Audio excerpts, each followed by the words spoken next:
여러분 안녕하십니까? 이어서 춘천에서 전해드립니다. 어제 강원도에서는 코로나19 하루 확진자 132명이 나왔고 오늘은 현재까지 42명이 확진됐습니다. 어제 춘천에서는 31명, 원주에서는 35명이 나와 확산세를 이끌었습니다. 오늘도 오전에만 춘천 15명, 원주 14명이 감염돼 정확한 감염 경로를 조사하고 있습니다. 이 밖에 고성과 횡성에서 각 4명씩, 철원과 강릉에서 각 2명씩, 양구에서 1명이 확진돼 강원도 누적 확진자는 1,449명입니다. 강원도에서도 코로나19 오미크론 변이 바이러스 감염자가 처음 발생했습니다. 강원도 방역당국은 지난 7일 아프리카 콩고에서 입국한 69살 A씨가 인천공항 검역소에서 코로나19 확진 판정을 받은 뒤 지난 12일 질병청에서 오미크론 변이 감염을 최종 통보했다고 밝혔습니다.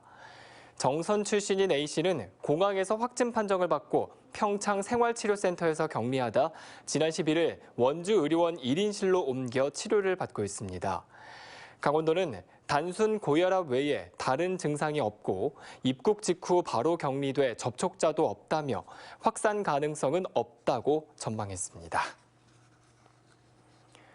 춘천 지역의 코로나19 확진자가 급증해 진단 검사를 받으려는 시민들이 하루 3,000명 이상 몰리자 춘천시가 호반체육관에 선별진료소를 추가 설치했습니다.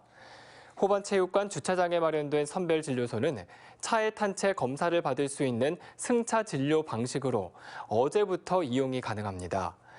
호반체육관 맞은편 체육회관에 마련된 기존의 선별진료소도 정상 운영되고 있습니다.